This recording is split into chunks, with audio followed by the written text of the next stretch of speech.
I got 10 years to fill a stadium, but only 2 minutes to fill your cranium. Humble the poet, signing in. Intense pain can come from being jerked up out of your situation that you so dearly valued, and being thrown into a world that feels so cold and unknown. You feel worthless, alone, and scared. Everything you know, everything you wanted, and everything you understood, gone so swiftly. I've had my heart broken once or twice or 3 or 4 times. I lost count. Initially I thought, survive it once and it won't be so bad the second time. What I failed to realize is that the heart doesn't break the same way twice. Whatever got you the first time probably won't get you the second. Instead, something new and more intense comes along to knock you over. I've had my heart broken by friends, business partners, and girls, a lot more than I care to admit. But I'm fortunate to have never experienced heartbreak at the hands of my family. Some of you listening right now have. Betrayal sucks, and I'm sorry if listening to this opens up that wound. But as I said, it's very essential. A broken heart is an injury on the inside, and with any injury, there's only so much you can do. You're mostly at the mercy of time. Time heals all, time reveals all, and it doesn't work on your schedule. During this time, life feels intense, difficult to bear, and sometimes even hopeless. I just want to share some things that I realized during that difficult time. None of this is easy, but it's good to keep in mind while time takes its course. Most of these ideas gain relevance only when you go through a heartbreak, and it's these realizations that have made me grateful for going through that experience. First, your heart is an organ.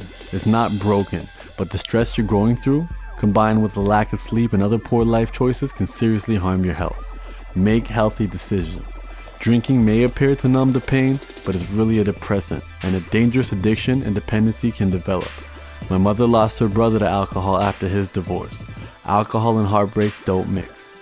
Next, even if you were dumped, cheated on, or worse, realize relationships end because of a mismatch in compatibility and priorities, whether you want to realize it or not. Never mistake incompatibility for your personal worth. If someone dumped you, it's because there wasn't a fit or you weren't taking them where they think they wanted to go. Even if they tell you you're worthless, you're not. Even if you feel worthless, you're not. Your personal worth is determined by you. Never allow it to be dictated by another. If you can't love yourself, you have no business seeking love from others. Next, to be betrayed means someone didn't live up to their end of the bargain. That bargain may have been assumed or explicit. Either way, promises are broken every day. Ignoring this fact is the reason the broken promises sting so much. Expectations are the key ingredient to disappointment. The less you expect from others, the less they can let you down. As much as your mind may say differently, all you have is now. Yesterday doesn't exist. The future can only be assumed. Now is all you have, and it's what you need to focus on. We feel scared and confused when our plans are derailed. But the truth is that uncertainty is the most realistic depiction of that future. Get used to it.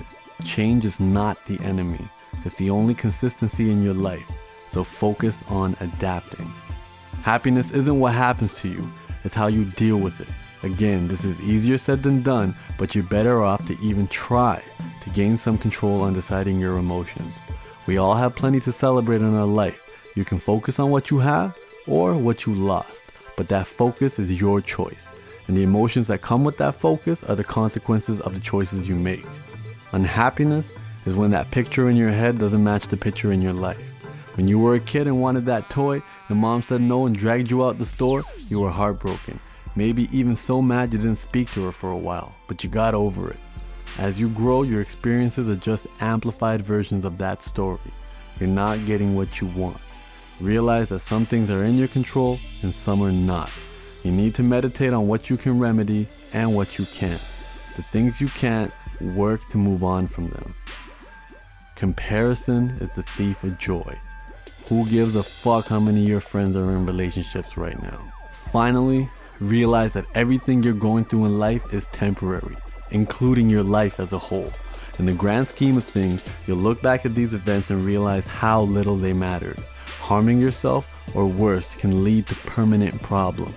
To be helpless is to feel like you're drowning and the pain is deep and sickening and it feels like there's no end in sight. But please remember, with any problem you've had in your life history, time has helped you adapt to the change and move forward.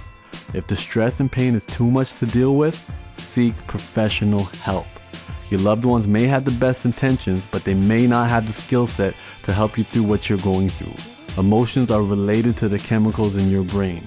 We're all unique in our composition, so it's okay if you need to seek additional support to get over what you're going through. I love you for the simple fact that you take the time to check out what I do. So please remember you're not alone, and you don't have to go through this alone. There are people who want to help and who know how to help you. The butterfly has to struggle in the cocoon to break out. If you were to help it by cutting the cocoon open, it wouldn't develop the necessary muscles to fly. Its beauty comes from its struggles, and so does yours. Heartbreak, like any other struggle, is essential for your growth.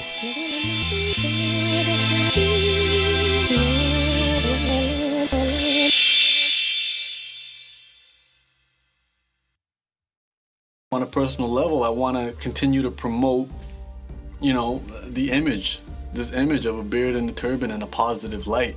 And what better way to do that than just simply normalize it? Have it out there for people to see. If people grow up seeing these images, it just becomes normal.